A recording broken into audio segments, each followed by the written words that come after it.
Thank you for joining my masterclass. Now, today we're going to be taking a question from, I've got to get this name right. Give me a second. From Key, that's Quy.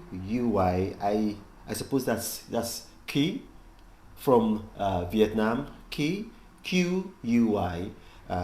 If I mispronounce your name, please forgive me. So this is a question from Key from Vietnam, and Key is asking where she should invest her money. She should invest her money in NFTs or in crypto. That's the question she's asking. Where should I invest my money? Should I invest my money in NFTs or in crypto? Now, here's the thing. And I've talked about NFTs a lot. I've explained what NFTs are, non-fungible tokens. And the thing about economic goods is that they're either fungible or non-fungible. So fungibility means that they are replaceable, interchangeable. So for instance, if you have a kilogram of gold in a country like Vietnam, case country, it's equivalent to a kilogram of gold in the United States. So it's fungible, it's interchangeable.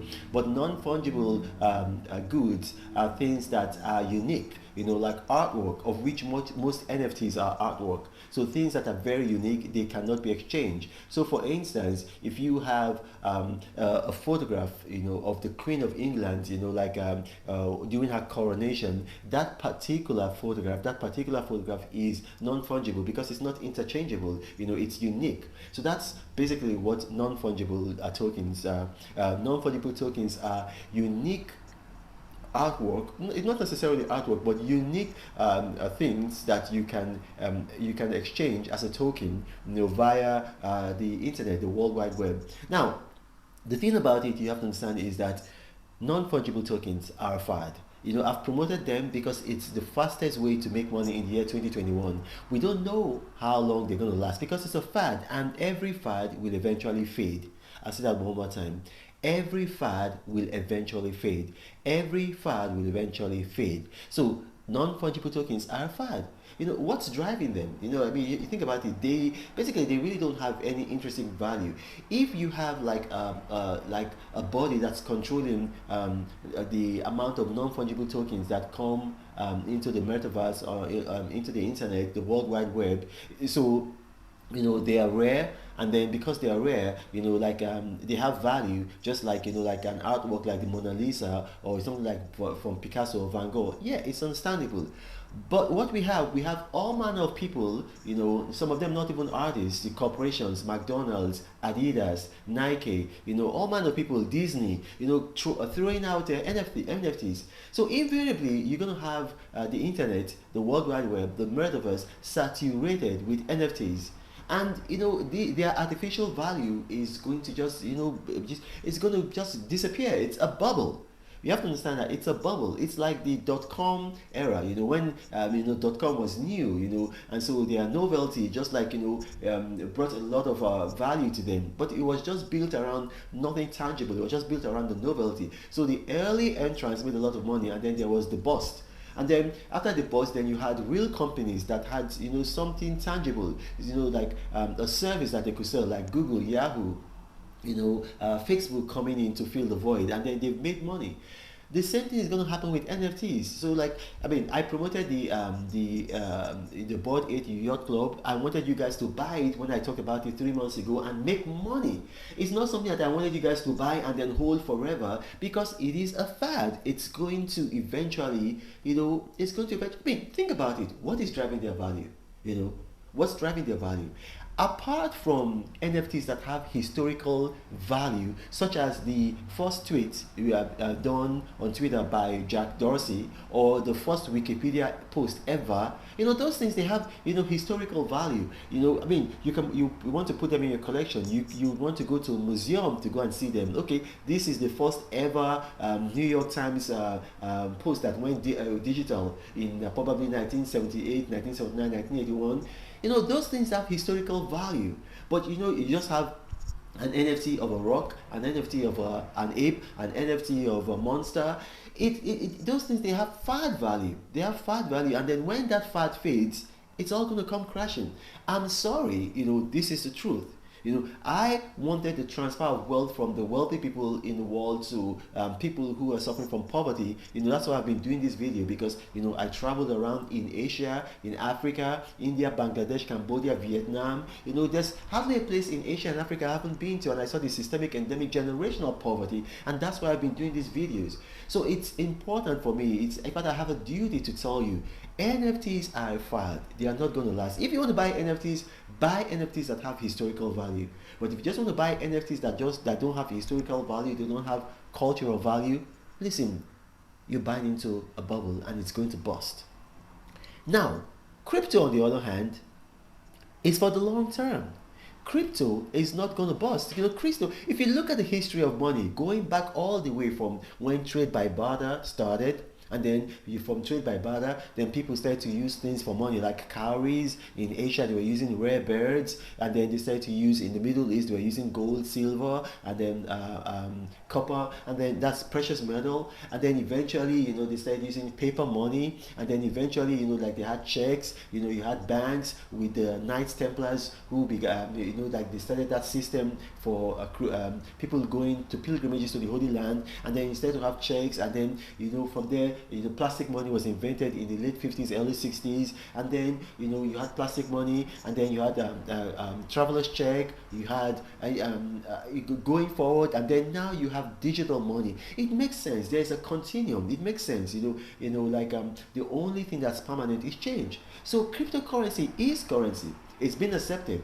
36% of all small and medium scale businesses in the United States accept cryptocurrency. And then a lot of major international firms like Tesla, PayPal, Visa, they're accepting cryptocurrency. So cryptocurrency has staying power. It is money. It's the future of money. Some countries, like El Salvador, Nicaragua, a number of countries are even going fully into cryptocurrency as their legal tender. And so more countries, more companies are going to start accepting it. It's just going to be like how credit cards began to increase in acceptance over the years. So if you ask me where you want to put your money, I'll tell you, put your money in cryptocurrency. And then when you put your money in cryptocurrency, don't go for those coins that are just coming out and they are wannabe coins, and then you put your money there, and then you're thinking that, okay, you're going to make a lot of money. You might make a lot of money, yes, but there's risk involved, because like I said before, it is money. And then money only has a lot of value depending on how much it is accepted by merchants. I'll give you a very good example. If you have a currency like the Nigerian naira, the Ghanaian cedi, I've forgotten what, I've been to Tanzania, I can't remember the name of their money now, but the Tanzanian money, if you take that money and you come to England and you try to exchange it at maybe a Travelex or a Gambio, you're going to have a challenge, because not many merchants are accepting that money, those monies. I was traveling to St. Lucia 2 weeks ago, and then because I fly business class, so I was in the business class lounge of British Airways, and then I was going to use the bathroom, and then one of the bathroom cleaners, the toilet cleaners, she handed me 3,000 Nigerian naira, and she says, "You look like a Nigerian. Take this." I said, "Well, why are you giving it to me?" She said, "Well, somebody gave it to me. It's useless to me." Now, the reason why, and Nigerian naira is not useless. I'm proud of the Nigerian naira. It's a great currency. However, it was useless to her because she was in England, and there's limited acceptance for the Nigerian naira in England. However, you take the American dollar anywhere in the world, people will accept it. You take the British pounds anywhere in the world, people will accept it. You take the euro anywhere in the world, people will accept it. Why? Those currencies, they have value because people are willing to accept them. In the same way, now, if you're going into cryptocurrency, don't just buy cryptocurrency because you've heard that it's going to make you money.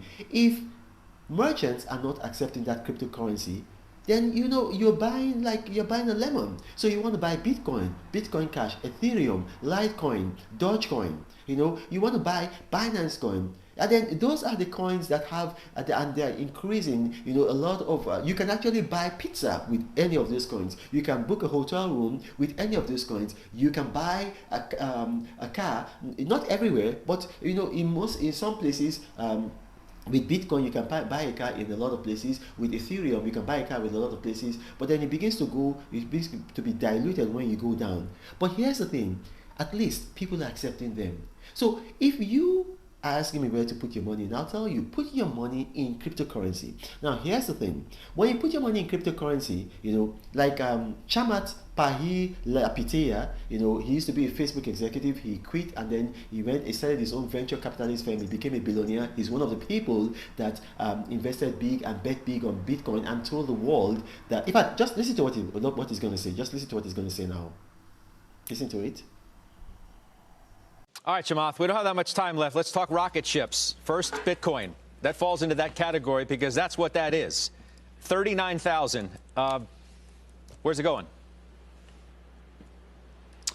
I mean, can you play the clip in 2012 and 13 when it was at 200 and everybody was laughing at me on CNBC every time I would talk about Bitcoin?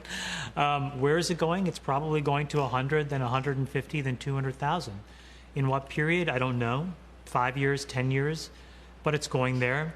And the reason is because every time you see all of this stuff happening, it just reminds you that, wow, our leaders are not as trustworthy and reliable as they used to be. Okay, now, so you've listened to what Chamat Pahil Lapitea has said. Bitcoin is actually going to go as high as 200,000. Now, take it from somebody, because, if you look at his past predictions, his past, forecast, they've all come to pass. And I actually agree with him, because the more and more people using, right now, you're having 58% of all of 36% of the retailers that are accepting cryptocurrency are accepting Bitcoin. So Bitcoin obviously is going to go up. So I would advise you, invest in Bitcoin now. You don't have to buy one Bitcoin, because Bitcoin right now is, I think it's about 51,000 US dollars. 39,000 pounds sterling. You don't have to buy one, and that's the mistake that a lot of people make. You can buy a fraction. You don't have to buy a full Ethereum, which is going for $4,091 today. You can buy a fraction.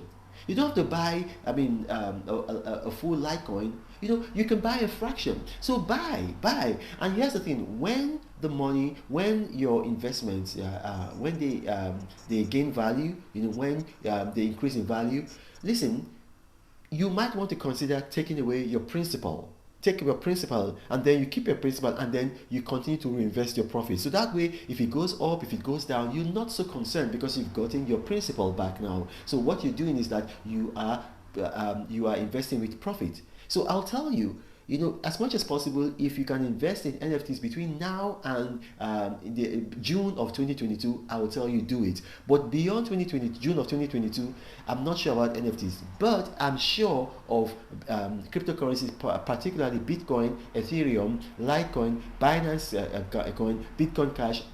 I'm sure of them, for the foreseeable future. Invest in them, and then when they rise up, take your principal, and then continue to invest the profit. My name is Brandon Mokri. You've watched this. If you have questions arising from this, put them in the comment section. My staff and I were very good at curating comments, and then they'll bring them to me and I'll respond. It's me responding, not my staff. It's me responding. And then you have to remember, I do not have a WhatsApp forum. I don't have a Telegram account. I don't have a Gmail account. A lot of scammers have seen that my videos tend to go viral, and so they've created several YouTube profiles with my images. They download my photos, and then they come to the comment section of my YouTube videos, and they poach people. They tell them guideline, one-on-one mentoring. They've duped a lot of people. Please don't be a dupe. Thank you for watching, and God bless you.